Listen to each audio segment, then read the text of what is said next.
In what is commonly called the Fire Temple, Zoroastrians invoke the vision of the prophet Zarathustra, Zoroaster, who calls God the one God, Ahura Mazda, the Lord of Wisdom.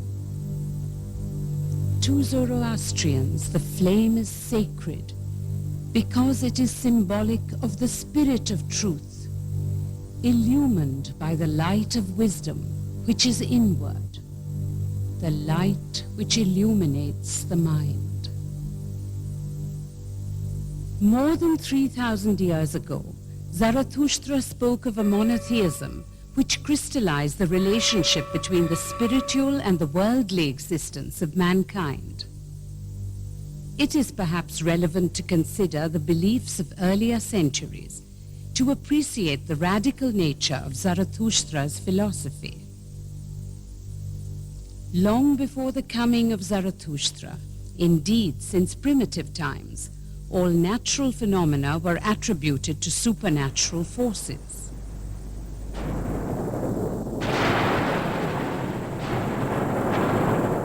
Volcanoes, earthquakes, floods,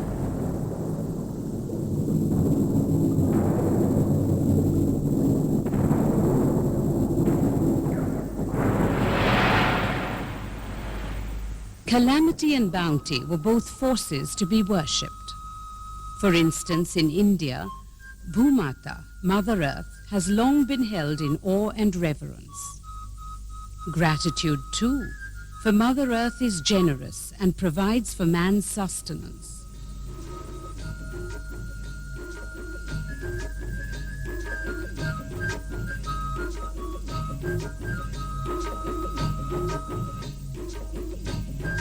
Fire was held in reverence because it was useful, and also because it could be dreadful and terrifying. There appeared to be no difference in origin between good forces and evil forces. Therefore, both were equally revered. This is one reason why primitive religion was primarily concerned with propitiation.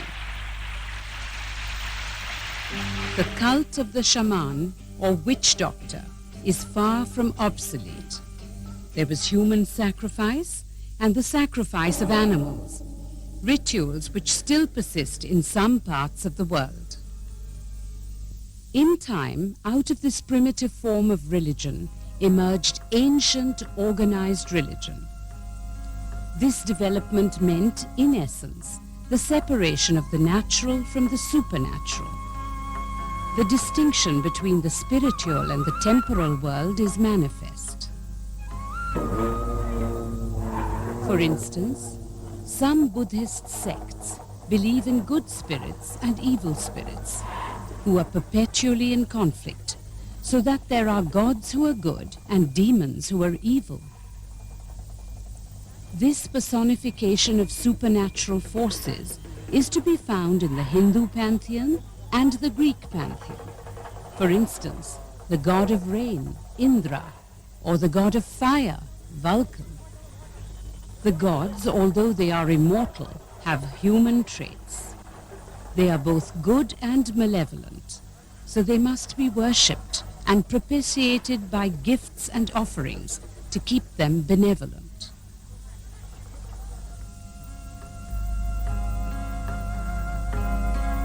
The technique of communing with the gods came to be the monopoly of priests, for they said only they knew of the intricacies of social transaction with various deities.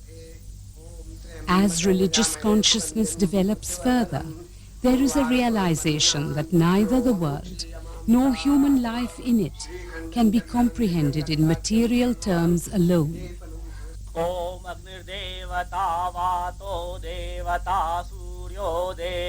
There is another mode of existence, the spiritual, which is needed to understand the nature of reality and give meaning to our individual existence.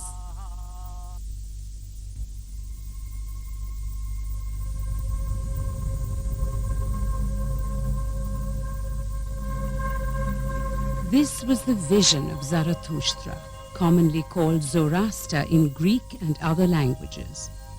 Zoroastrianism was one of the earliest monotheistic faiths.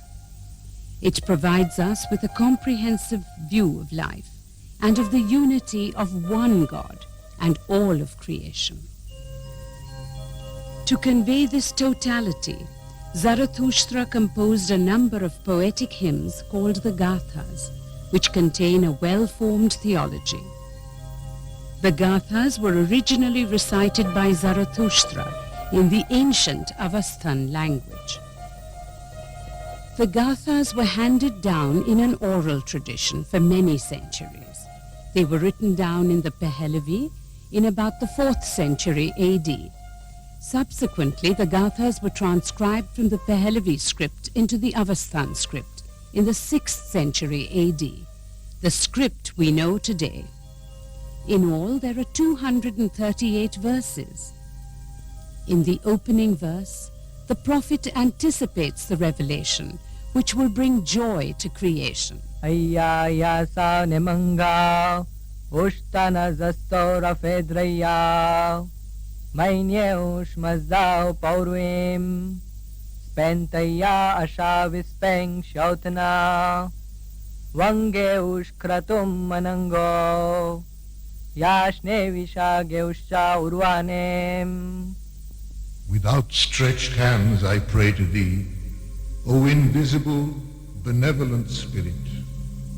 Vouchsafe to me in this hour of joy all righteousness of action, all wisdom of the good mind, that I may thereby bring joy to the soul of creation.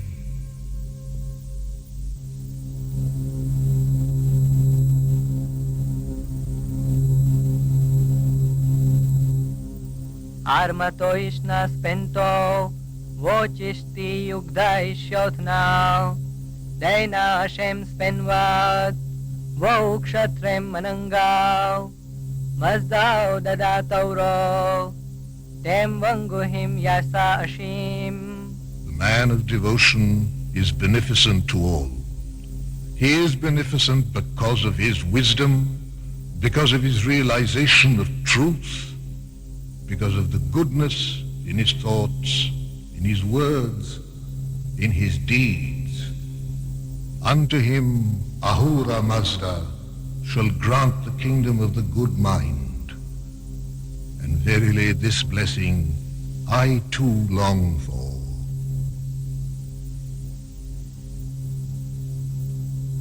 The theology of the Gathas may be articulated in terms of 6 major concepts, collectively called the Amesha Spenta, translated as benevolent immortals or holy eternal essences. These 6, as we see here, are taken to emanate from Ahura Mazda, and they are generally divided into 3 pairs. The first starts with Baumano, which means the good mind. It is the capacity to reason and grasp the ultimate nature of reality, both in the natural and the moral world. This is related to Asha, which literally means truth. But this truth refers to the ultimate underlying order of the universe. That principle by which the universe is supposed to evolve and progress. When one acts in accordance with that principle, then one is acting righteously. And therefore righteousness is also one of the meanings of Asha. Coming to the next pair, find Spenta Almighty and Kshatra Vairya. Spenta Almighty theologically means piety. In the moral framework, it means benevolence. It is that which is present in an individual which inspires him to goodness. Such an individual inspired by Spenta Almighty, is a benevolent individual. This is related to Kshatravirya, which literally means holy dominion, but it is that force which creates and establishes a good society. Benevolent individuals form a good society, and a good society is one in which benevolent individuals find contentment and happiness. Coming to the last pair, consequential one, when these ideals have been satisfied, Hauvatat is achieved, well-being which progressively becomes perfection. And then finally, immortality and eternal bliss, which is what Amaritat means. And in terms of these 6 concepts, the ideal structure of the theology of the Gathas is formulated. Given the ideal theology of the Gathas, we now turn to the question of how this conception can be applied to the actual existence of our world. The world is not an ideal world, it is filled with imperfection. How does the theology of the Gathas attempt to explain this? The theology is extended by introducing 2 conceptions, the conceptions of an abstract good and an abstract evil, which in conflict explain the nature of reality. And so began the spreading of the message of Zarathustra among the people of Iran. Atta mainyo pauruye yaema khafina asravatem manahi cha vachahi cha shauthnoi hi vayo akem cha aot cha hudongo eresh vishyata noidus dongo. In the beginning, there were 2 primal spirits, twins spontaneously active. These were the good and the evil in thought, word, and in deed. Between these 2, let the wise choose aright. Be good, not base.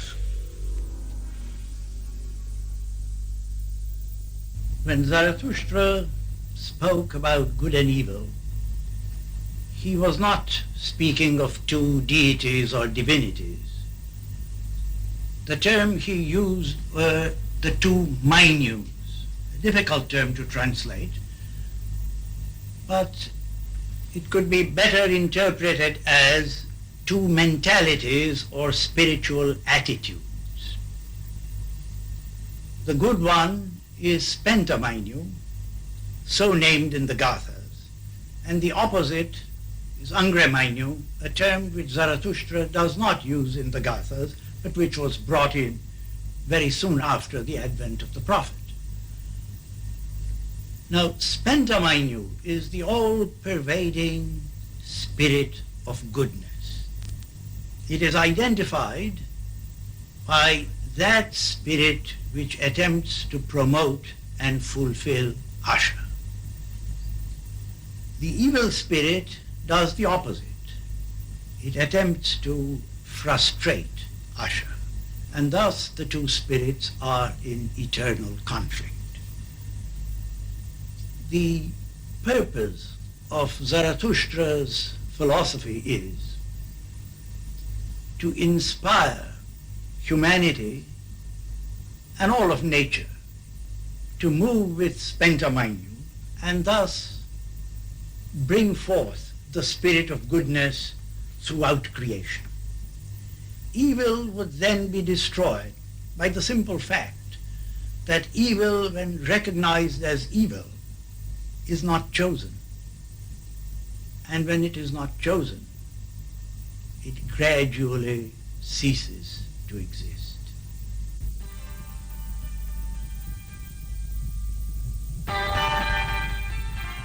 Zarathustra in his Gathas shows us how to eliminate evil and to realize perfection, thereby generating a moral and spiritual revolution. This was difficult to achieve because of the opposition of the old entrenched beliefs and practices of his time.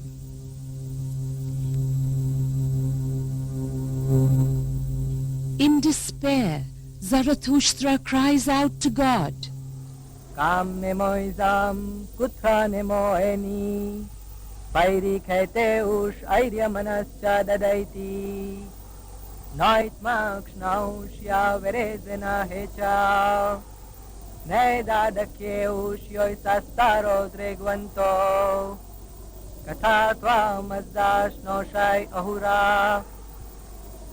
To what land shall I turn? And whither turning shall I go? For my kinsmen and my peers have deserted me. Not the people, nor their wicked rulers favor me. How shall I satisfy thee, O Ahura Mazda?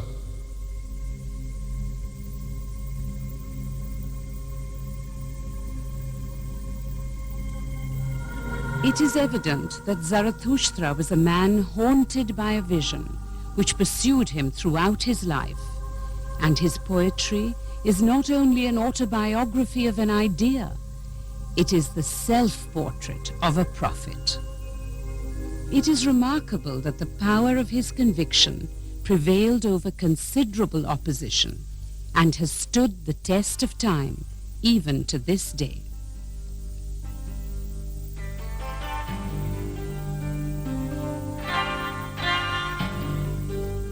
However few in number, Zoroastrians are to be found in every corner of the world, but mostly in Iran and India. There are several active fire temples in the city of Bombay, which has one of the largest congregations of Zoroastrians in the world.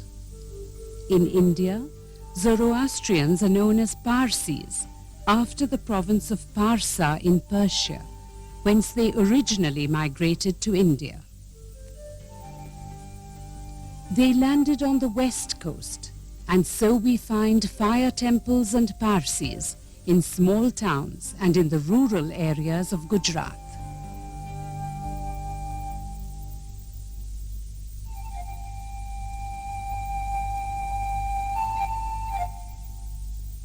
Zarathustra's philosophy encompassed not only the life of the spirit, but of our day-to-day living. He never advocates isolation. Rather, he says, we should be involved with the world around us. He advocates action. Accha toi vaim khyama, yo im prashem kerenon ahom, mazdaos cha hurango, amo yastra barana ashachao, yat hatra manao bhavat, yatra chishti shangat maithao. So may we be, like those making the world progress towards perfection. May Mazda and the divine spirits help us and guide our efforts through truth. For a thinking man is where wisdom is at home. Tadzi mazda vairim, astavaite ushtanai datao, vange ushyotna manango, yoizi ge ushverezene azyao, shmakam huchishtim ahura, krate This precious reward of thine, O Mazda, thou givest by way of the good mind. Thou givest vigorous bodily life to him who works for and tends to thy creation, who furthers thy beneficent plan by the power of his understanding, guided by thy spirit of truth.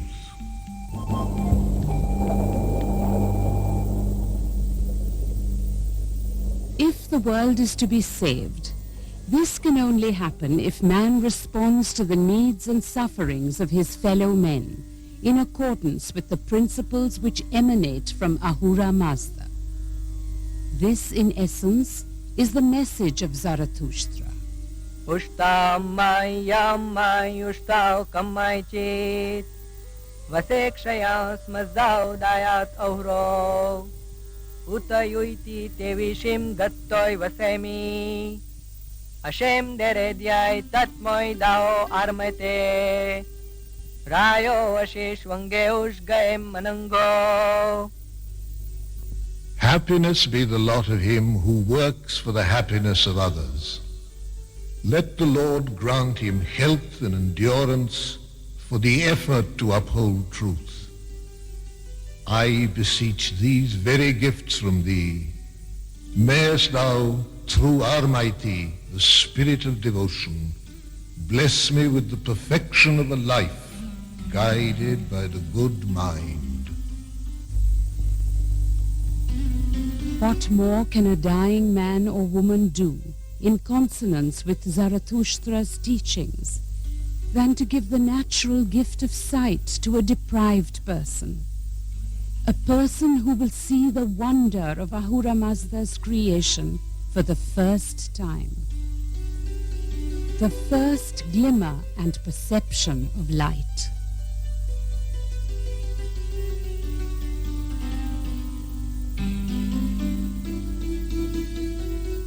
The notion of religiosity in Zarathustra has been insightfully expressed by my colleague.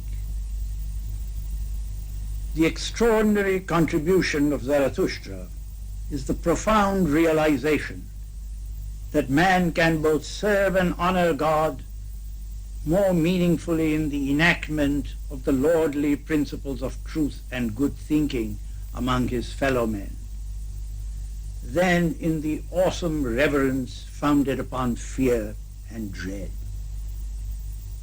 It is true that God merits praise and worship, but chiefly so because he created and offered to his people those instruments of good which can in turn offer dignity and happiness in the world of men.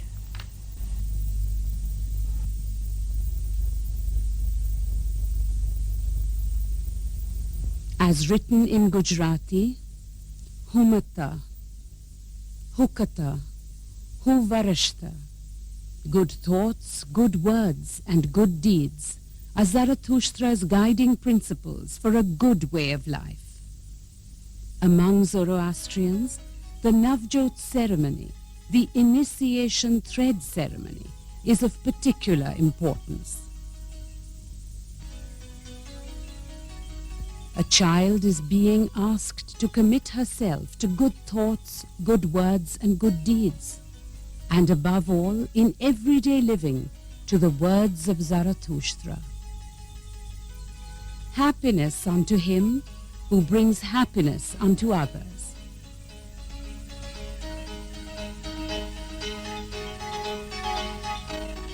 Will the child understand? Will her fragile mind accept and transmute this truth into action? This hope is held by all Zoroastrians.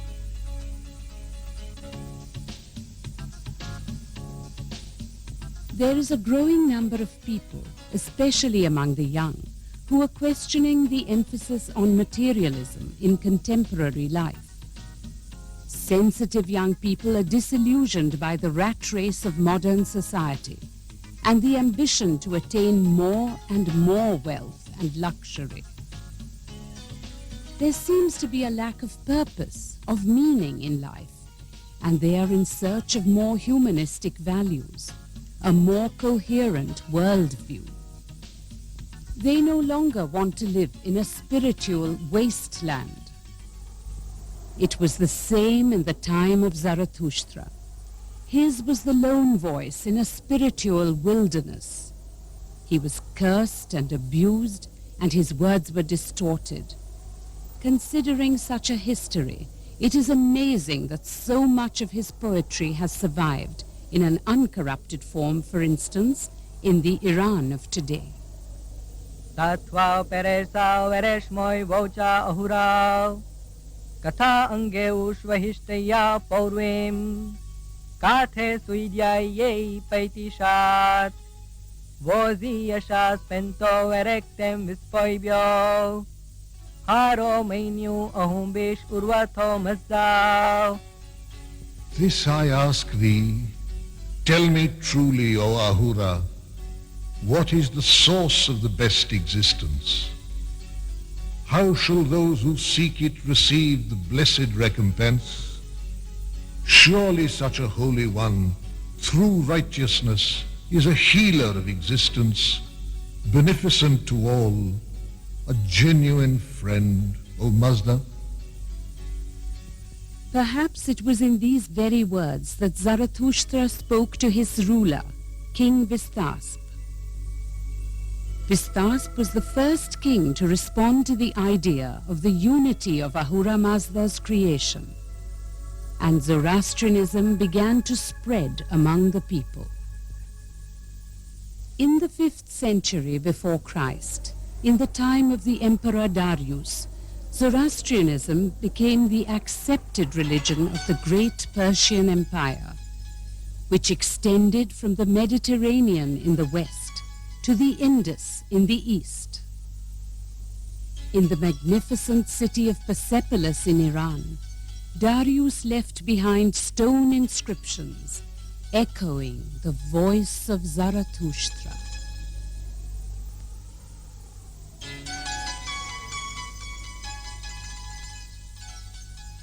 There is ample evidence, both archaeological and historical, to indicate that the Jews, the Greeks, and the Romans of ancient times were influenced by Zarathustra's teachings.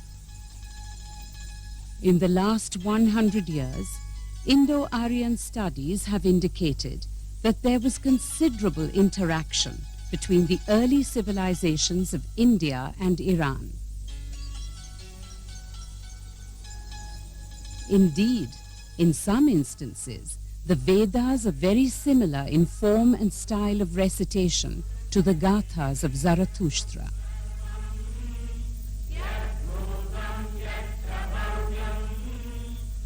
This is a madrasa, the old Persian word for school, where children come to learn about Zoroastrianism.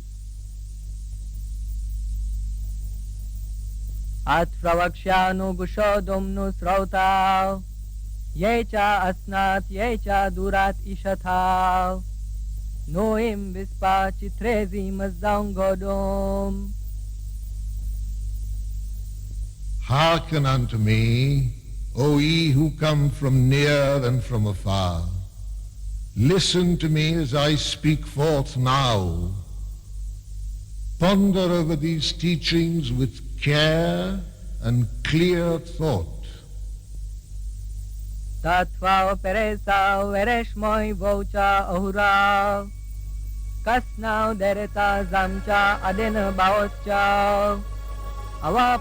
This I ask thee, tell me truly, O Ahura, who so balanced the earth and the heavens to keep them apart? Who created the waters and the plants? Who yoked swiftness to the winds and motion to the clouds? Who save thee is the creator of the good mind, O Mazda.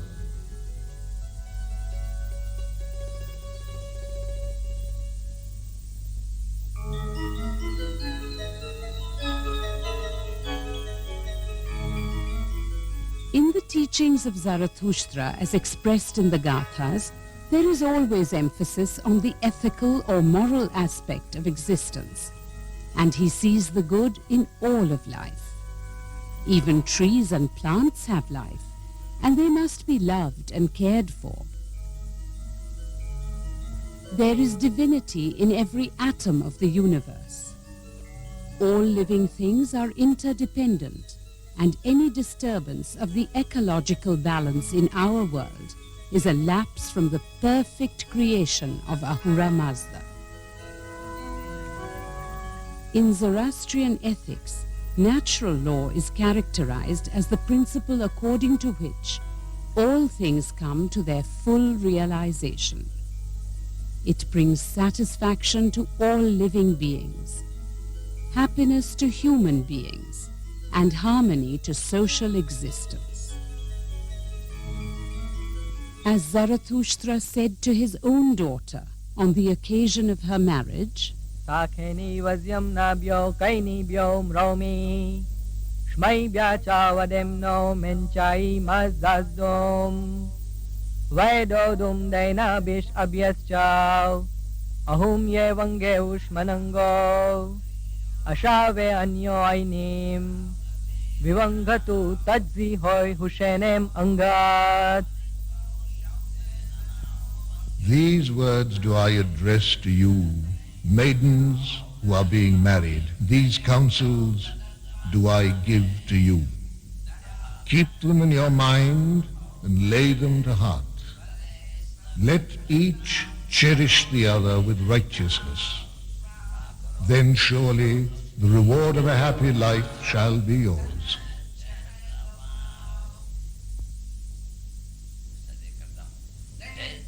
what Zarathustra says of marriage is applicable to all social relationships, indeed to society as a whole.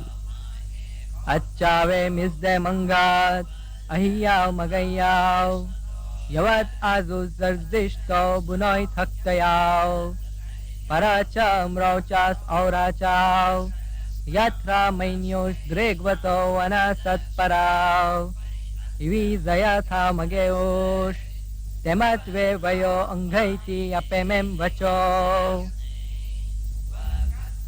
O ye men and women, when faithful zeal inspires your life, when tainted thoughts and intentions are rooted out, when the evil within you is destroyed forever, then shall the blessed reward be yours for the good work. And if you fail, alas, alas, shall be your final word. In all his counsels, Zarathustra emphasizes free will, the freedom of choice. To live our life to the full, to be able to live it with happiness, not just because I have to. Nobody has come here because you had to come. You choose to come. Now, if we have chosen to be here, then we must live up to that and to be able to understand the great gift of God. Human nature has freedom as an essential ingredient in it, thus making it possible to choose between good and evil, between peace and violence.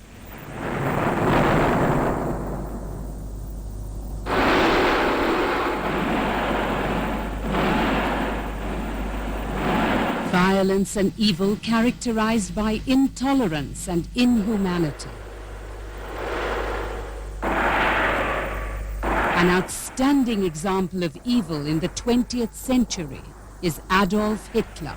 Naidai betim dushastish ahum merashyat akavarana dregvau hizva avareto. Never shall the false teacher destroy existence a second time, for his tongue stands mute. His creed stands exposed. In his teachings, Zarathustra laid emphasis on the relationship between means and ends, and repeatedly spoke out against violence of any kind. In our times, men like Mahatma Gandhi and Albert Schweitzer personified this belief. Freedom is a fundamental value in Zoroastrian ethics. The humanity of a moral agent requires that he be free to choose and then be held responsible for that choice. Not only is this value emphasized in moral notions in the Gathas, it is made the basis, the sole basis for the judgment of human behavior. Justice is not blind. Justice is impartial. In Zarathustra's philosophy, God is omniscient and just. Yet man must not assume that he is omnipotent. God or Ahura Mazda does not control our actions. Because he has given us free will, we must face the consequences of our actions. However, since we have free will, Zarathustra also makes it quite clear that it is up to us to choose our own way towards reaching perfection or the ultimate truth. Hearken with your ears to these best counsels. Reflect upon them with illumined judgment. Let each one choose his creed with that freedom of choice each must have at great events. O ye, be awake to these my announcements. Rauta Geushai Shwahishtav, Avainata Sucha Mananghav, Avarena Vichithaya, Narem Kakayai Tanuye, Parao Maze Yongo, Ammaine Sasyai Baudanto Paiti.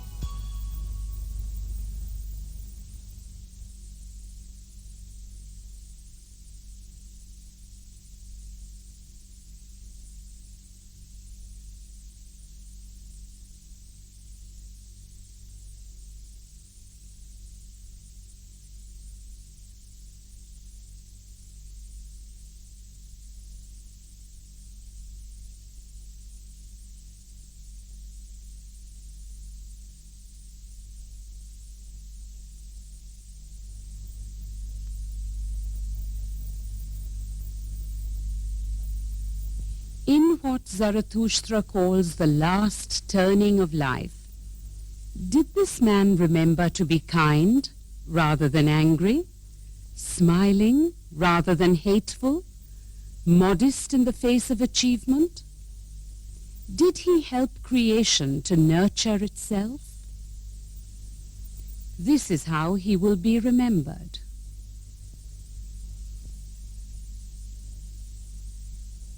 The soul having departed, the body is taken in solemn procession to the towers of silence, even as it was in ancient Iran. Far from habitation, to avoid pollution, in a walled enclosure the body is laid open to the sky. The birds will feed of it, the bones will disintegrate, and the dust thereof will mix with the earth in the eternal cycle of life. Atvau yazai stavas mazdaura, hadasha vahishta cha mananga, shatra cha yaisho stonghat apaiti, akavare dring dimane garos roshane. With truth moving my heart, with best thought inspiring my mind, with all the might of spiritual force within me, I venerate thee, O Mazda, with songs of thy praise. And at the last, when I shall stand at thy gate, I shall hear the echo of my prayers from thy abode